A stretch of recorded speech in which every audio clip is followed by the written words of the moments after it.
Mis hermanos, muy buen día. Le damos gracias a Dios por poder tener este tiempo de encuentro para estudiar juntos la palabra de Dios aquí en el Evangelio de Juan. Quiero invitarlos para empezar al libro de Juan, al capítulo 6, versículo 44.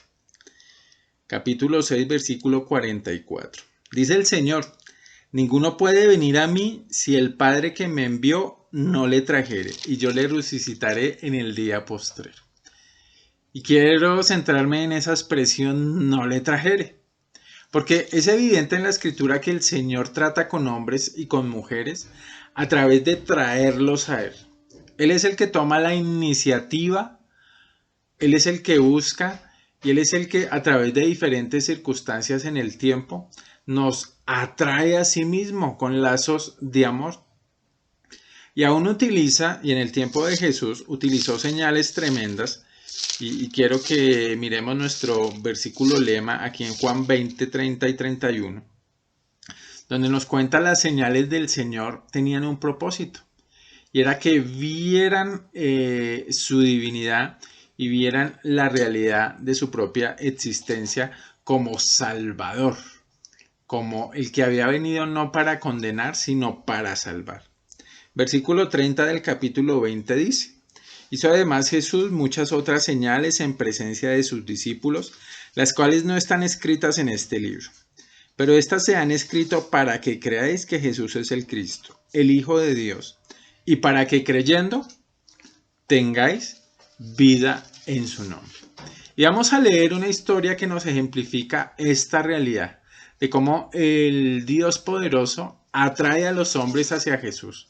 Así como tal vez a usted y a mí, en algún momento de nuestra vida el Señor nos trajo y empezó a trabajar en nosotros, acrecentando nuestra fe a través de diferentes circunstancias y diferentes sucesos en el tiempo. Y vamos a ver el ejemplo de este noble, de un oficial del rey, seguramente del rey Herodes, aquí en Juan 4, versículo 46. Vamos a leerlo. Juan 4, versículo 46. Dice: vino pues Jesús otra vez a Caná de Galilea, donde había convertido el agua en vino. Y había en Capernaum un oficial del rey, cuyo hijo estaba enfermo. Cuando oyó que Jesús había llegado de Judea a Galilea, vino a él y le rogó que descendiese y sanase a su hijo, que estaba a punto de morir. Entonces Jesús le dijo: si no viereis señales y prodigios, no creeréis. El oficial del rey le dijo: Señor, desciende antes de que mi hijo muera. Jesús le dijo: ve, tu hijo vive. Y el hombre creyó la palabra que Jesús le dijo y se fue. Cuando ya él descendía, sus siervos salieron a recibirle y le dieron nuevas diciendo: tu hijo vive. Entonces él les preguntó a qué hora había comenzado a estar mejor, y le dijeron: ayer a las 7 le dejó la fiebre. El padre entonces entendió que aquella era la hora en que Jesús le había dicho: tu hijo vive, y creyó él con toda su casa.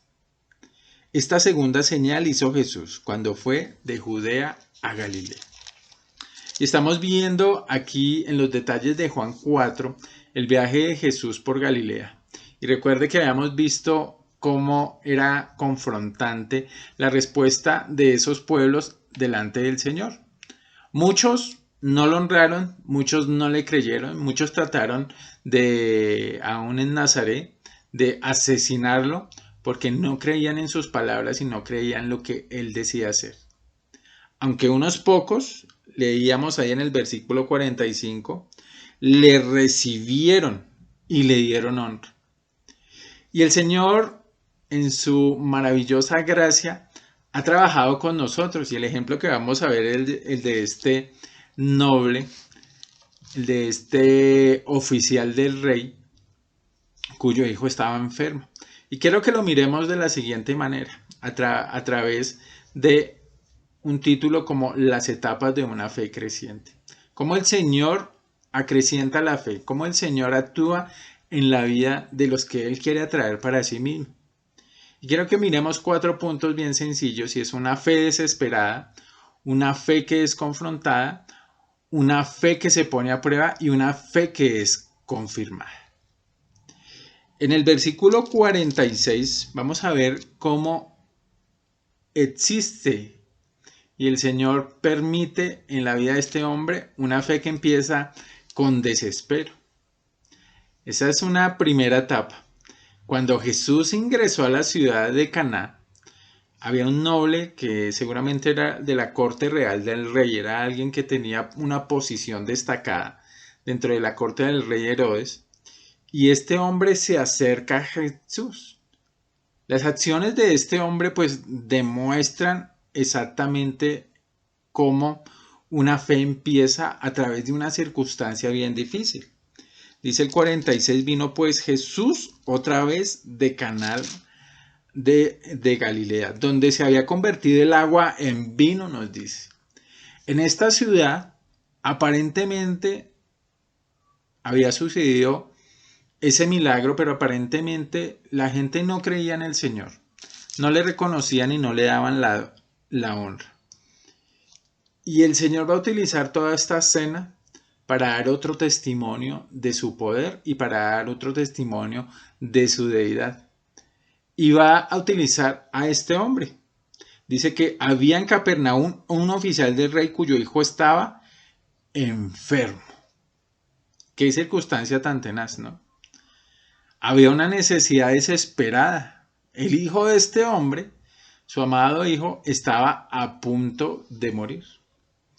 Hermanos, y las necesidades de cada uno de nosotros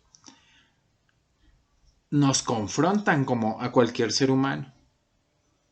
Esas graves necesidades que surgen de un accidente, de una enfermedad, del sufrimiento, de la muerte, en este tiempo que se ha hecho tan palpable por la pandemia, sin lugar a dudas nos golpean a todos. Nadie está exento. No importa su posición social, no importa si tiene dinero o no, llega finalmente el día en que todo hombre necesita ayuda, porque ni su dinero, ni sus fuerzas, ni su sabiduría le alcanzan para solucionar un problema como la salud de un hijo amado. Esos graves desastres de la vida, sin lugar a dudas, están más allá del control del hombre. Pero este hombre, en este momento, decide acercarse y buscar a Jesús. ¿Por qué? Nos dice el versículo 47. Cuando oyó que Jesús había llegado de Judea a Galilea, vino a él. El hombre había oído hablar de Jesús y había escuchado y seguramente prestó mucho oído al mensaje de Jesús. No hizo oídos sordos. Él sabía que era alguien importante. Él sabía seguramente que lo que decía era importante. Y él sabía, por testimonio tal vez de muchos, que él hacía cosas tremendas. Y él decide acercarse a él. Recuerde que de Capernaum a Galilea había más o menos entre 25 y 27 kilómetros que él tenía que sortear. No era un viaje cercano, no. Él estaba enfrentando pues ese grave desastre dentro de su familia y el hombre decidió separarse del lecho de su hijo agonizante. Y imagínense, quiero que se imagine la ansiedad, el miedo, que su hijo podría morir mientras él estaba buscando esa sanación en un lugar lejano. El hombre debió apartarse de donde estaba su hijo y bueno, ahí vemos una fe que comienza por una situación desesperada a buscar al Señor. El hombre viajó, el hombre hizo todo lo que tenía que hacer para llegar ahí. El versículo nos dice que cuando llegó donde estaba Jesús, le rogó, se humilló, que descendiese y sanase a su hijo que estaba a punto de morir. Y esto es increíble. El hombre no dejó que su alta posición lo alejara de Jesús. Él vino y se humilló. No se envolvió en un orgullo ni permitió que lo que dijeran otras personas, tal vez que podrían decir otra manera que podía curar al niño, no. Él tal vez se tragó su propia posición y confesó su necesidad ante la cara de todos, aunque tal vez fuera ridiculizado, y fue hasta donde estaba el Señor. Y hay una promesa hermosa en Jeremías 33:3: clama a mí y yo te responderé y te enseñaré cosas grandes y ocultas que tú no conoces. Y uno de los principios de acercarse al Señor, sin lugar a dudas, es venir no con un corazón altivo, sino con un corazón humillado. Porque vemos ahí que hubo súplicas para que Jesús le ayudara. El hombre literalmente suplicó. Hermanos, y Dios utiliza esas circunstancias, tal vez las ha utilizado en su vida, como las ha utilizado en mi vida, para de alguna manera ponernos en el lugar adecuado. Romanos 12:3 dice que cada uno debe pensar de sí mismo con cordura, de una manera correcta. Debe pensar como Dios piensa de usted mismo. Y aquí vemos a un hombre que se dio cuenta de que tenía necesidad, de que ni su poder ni su inteligencia podrían librarlo en ese momento de que tal vez su hijo muriera. Y Dios utiliza este ejemplo para cada uno de nosotros. Una segunda etapa de la fe es una fe que es confrontada. Este hombre le había rogado al Señor. Este hombre se había humillado delante del Señor. Este hombre tenía una confianza en que en ese momento solamente Jesús podría hacer un milagro en la vida de su hijo y podía sanarlo. Pero Jesús le responde confrontando su propio corazón, confrontando por qué lo estaba buscando. Y aunque esa fe desesperada del principio lo hizo venir hasta Jesús, en este momento Jesús le pide a él y a todos los que están ahí que examinen su propio corazón. En el versículo 48 dice el Señor: si no viereis señales y prodigios, no creeréis. Si no viereis señales y prodigios, no creeréis. El Señor confronta la incredulidad de las personas que estaban en ese momento. No se dirige solamente al noble, se dirige a todos los que estaban allí y confronta su propio corazón. Él les está diciendo que la creencia en su palabra es mucho más importante que los actos milagrosos que él puede hacer. Que los actos milagrosos están autenticando lo que él está diciendo. Y hemos visto aquí la revelación del Señor sobre sí mismo, como el mismo Dios, como se reveló a la mujer samaritana. Y fíjate que aquí hay dos puntos significativos. El hombre no se desanimó ante la respuesta del Señor. Las señales y los prodigios, en este caso la sanidad del niño, no eran tan importantes para Jesús como que este noble creyera en él. La salvación eterna es lo que realmente estaba en juego, y el hombre necesitaba ser confrontado con su pecado y necesitaba ver a Jesús como la única solución a su problema de pecado. Pero el hombre no se desanima y por el contrario, él persiste. Vemos ahí mismo en el versículo 49, el oficial del rey le dijo: Señor, le dice curios, la palabra que se utilizaría para dirigirse al mismo Dios. Señor, dice el versículo 49, desciende antes que mi hijo muera. Señor, desciende antes que mi hijo muera. Él todavía tenía en su mente que era necesario que Jesús estuviera en ese lugar para sanar al niño. Y él persistió para así garantizar la ayuda del Señor. Él veía en sí mismo esa necesidad de que se curara a su hijo y ve en el Señor que solamente Él puede hacer esta obra. Y sin lugar a dudas, Él sigue pidiendo. con un corazón confrontado por quién es este hombre, con un corazón confrontado por qué es lo que realmente él está buscando. Pero vemos cada vez más confianza en que para el noble el único camino para en ese momento la sanidad de su hijo era el Señor. Él confiaba en su poder y él veía en Jesús a un hombre completamente diferente a todos los hombres. La Biblia dice en Isaías 26:4, confiad en Jehová perpetuamente, porque en Jehová el Señor está la fortaleza de los siglos. Y en el Salmo 34:22, Jehová redime el alma de sus siervos, y no serán condenados cuando en él confían.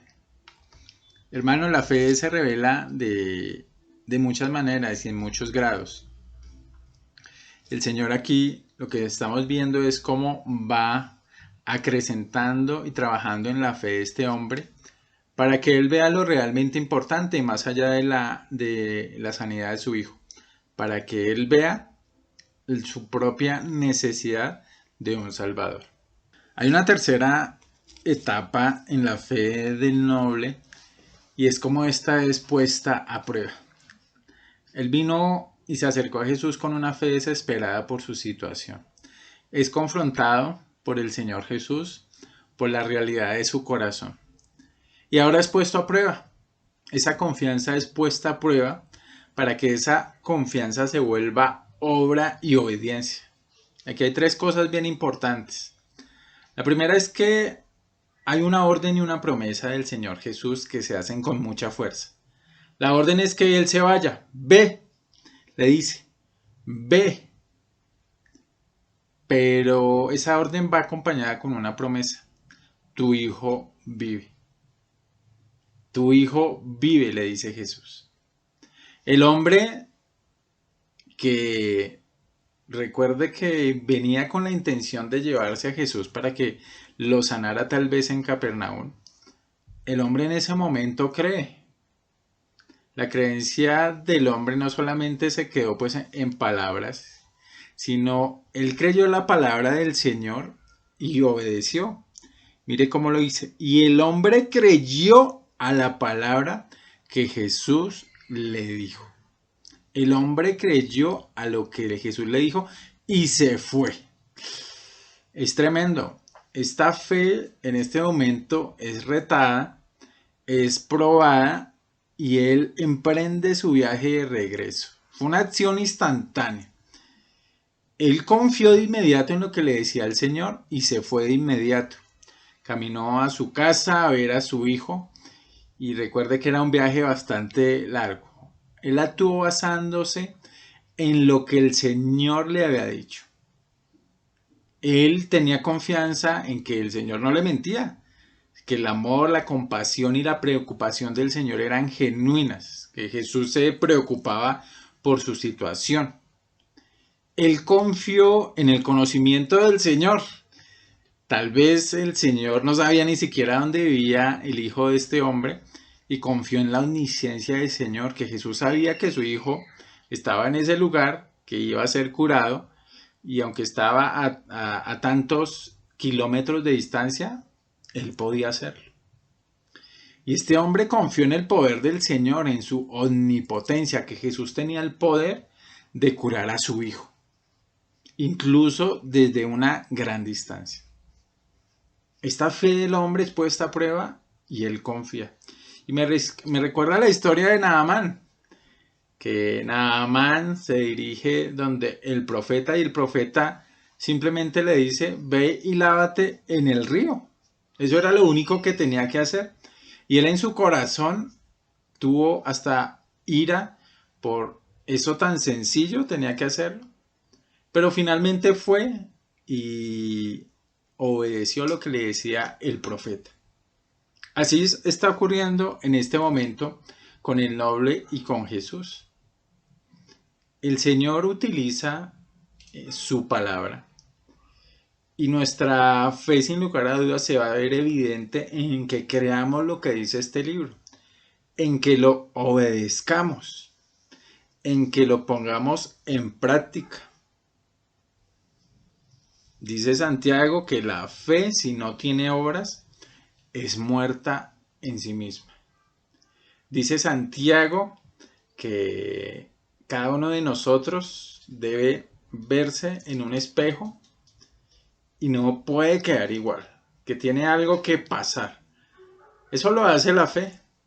Dice aquí el Señor también en Mateo que el que cree la palabra y la pone en práctica es semejante a un hombre que edificó su casa sobre la roca. Eso es bien importante. Tanto la fe como la obediencia fueron necesarias en este momento para recibir la promesa y la ayuda de Jesús. Y eso también sucede en la salvación. ¿Qué es lo que promete el Señor? Cree en el Señor Jesucristo y serás salvo. Juan 3:16, que ya lo estudiamos. El Señor dice que para todo aquel que en Él cree, no se perderá, ahí hay una promesa, todo aquel que en Él cree no se perderá, sino tendrá vida eterna. Pero esa fe, sin lugar a dudas, también se evidencia en arrepentimiento y en un cambio de camino al que el Señor nos lleva. Así está pasando con este hombre. Es sorprendente cómo este hombre recibió la palabra.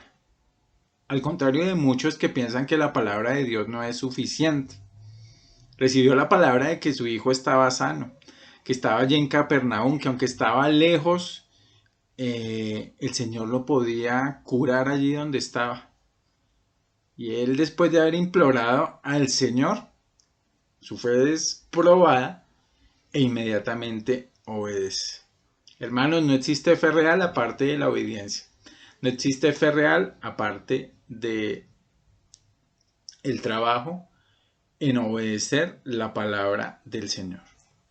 La cuarta etapa de la fe del noble es que su fe fue confirmada. Cuando él ya descendía, dice el versículo número 51, cuando él ya descendía, sus siervos salieron a recibirle y le dieron nuevas diciendo, tu hijo vive. Él estaba en el acto de obedecer al Señor. Cuando recibe pues esa noticia grandiosa de que su oración, de que su petición, de que su ruego había sido respondido. Sin lugar a dudas, el Señor puso a prueba su fe. Y la realidad de su confianza se hizo evidente en obedecer lo que el Señor le había dicho y en creer la promesa. Tanto la fe como su consecuencia, la obediencia, fueron esenciales. Fíjate que el hombre confirmó lo sobrenatural de lo que había sucedido porque él les pregunta a sus siervos. Entonces les preguntó a qué hora había comenzado a estar mejor su hijo. Y le dijeron, ayer a las 7 le dejó la fiebre. El padre entonces entendió que aquella era la hora en que Jesús le había dicho, tu hijo vive. Y esa palabra me llama mucho la atención. Entendió. Entendió la realidad de que Jesús, estando en Caná, había hecho una obra milagrosa en su propio hijo. Entendió la realidad de la omnisciencia del Señor, de la omnipotencia del Señor.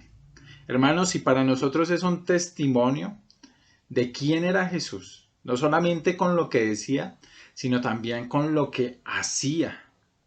Ese es nuestro amado Señor Jesucristo. Él pregunta la hora exacta y confronta y entiende la realidad de lo que estaba pasando allí. Hermanos, la fe, la certeza de lo que se espera, la convicción de lo que no se ve, Dios la acrecienta en nuestro corazón. Por eso un hombre también, expectante a un milagro de su hijo, le dice al Señor, Señor, acrecienta mi fe. Señor, mi fe no es suficiente, nuestra fe, sin lugar a dudas, no es suficiente. Pero el Señor la trabaja y el Señor, bajo diferentes circunstancias, empieza a mostrarnos y a mostrarse a Él mismo como el único camino, la única verdad y la única vida. Aún para nosotros los creyentes de hace años, el Señor sigue moldeando nuestra fe. para que sea una fe viva, para que sea una fe que confía y es muchas veces confrontada, es muchas veces probada. Cada vez que vamos a la Biblia somos retados a que nuestra fe se vuelva obra. Y este episodio hermoso con el noble termina con un hermoso testimonio. El testimonio de su propia fe. Fíjese el versículo 53. El padre entonces entendió que aquella era la hora en que Jesús le había dicho: tu hijo vive, y creyó él con toda su casa. Y creyó él con toda su casa. Sin lugar a dudas, el hombre dio testimonio a toda su casa. Les contó sobre su experiencia, les contó sobre la palabra del Señor, les contó sobre la promesa y sobre las instrucciones de Jesús, las que Jesús mismo le había dado. Y por ella todos creyeron. Seguramente se convirtió toda una familia en discípulos del Señor Jesucristo. No lo sabemos con certeza, pero lo que nos aclara la Biblia es que creyó con él toda su casa. Cada uno, claro, debió ser confrontado con su propio pecado, con la realidad de que Jesús era el mismo Dios y con la realidad de que él era el único camino de salvación. Imagínense que para este noble dar ese testimonio no era fácil. Era un alto oficial moviéndose en los corredores de un gobierno corrupto, ateo, idólatra e inmoral. Definitivamente un creyente en ese ámbito enfrentaría el ridículo y la persecución. Y tal vez hasta perder su propia posición por el testimonio que seguramente estaría dando. El testimonio de este hombre llevó a toda su casa. Y termina Juan diciéndonos que esta es la segunda señal que hizo Jesús cuando fue de Judea a Galilea. Este es el testimonio de Juan, como una misma señal. Mateo 5:16 nos dice que nuestra luz debe alumbrar delante de todos los hombres para que vean vuestras buenas obras y glorifiquen a vuestro Padre Celestial que está en el cielo. El mismo Señor le dice a un hombre endemoniado: vuélvete a tu casa y cuenta cuántas mayores cosas ha hecho Dios contigo. Y este hombre, ahora en sí, se fue publicando por toda la ciudad cuán mayores cosas había hecho Jesús con él. Es increíble. El Señor nos llama, hermanos, a que santifiquemos a Dios en nuestro corazón y estemos siempre preparados para presentar defensa con mansedumbre y reverencia a todo el que demande razón de la esperanza que hay en nosotros, lo dice Primera de Pedro 3:15. Hermanos, la fe, sin lugar a dudas, es un don de Dios, dice Efesios 2:8, pero el Señor nos atrae con lazos de amor y empieza a moldear nuestra fe y la sigue moldeando para que cada día nuestro amor por el Señor, nuestra confianza en Él y nuestra relación con Él esté siendo afirmada. Y hoy veíamos un ejemplo hermoso de eso. Démosle gracias al Señor y oremos. Nuestro Padre amado, hoy nos das de nuevo, Señor, una pizca, Señor, de tu maravillosa palabra, viendo cómo tú, Señor, has entrado en la vida de hombres que no te buscaban, de hombres que no querían saber de ti, y has hecho maravillosas cosas. La vida de este hombre hace más de 2000 años, Señor, fue confrontada por la verdad de quién eras tú, Señor. Él escuchó de oídas, pero tuvo la experiencia, Señor, y se confrontó contigo mismo. Padre, te damos gracias porque a muchos tú nos has confrontado con nuestra propia fe, has puesto nuestra fe a prueba y la sigues haciendo, pero también hemos visto la maravillosa confirmación, Señor, de que todo aquel que en ti cree no se pierde, sino puede disfrutar desde ahora la vida eterna, que es conocerte, Señor, que es intimar contigo, Padre. Te damos gracias por este tiempo de estudio, Señor. Lo que te pedimos, Señor, es que sigas moldeando nuestra fe, como tú has dicho, que la buena obra tú la terminarás, la buena obra que has empezado. Padre, queremos estar dispuestos, Señor, y que nuestro testimonio sea el testimonio, Señor, de luz para los que están en tinieblas. En el nombre de Jesús te damos muchas gracias. Amén. Hermanos, muchas gracias.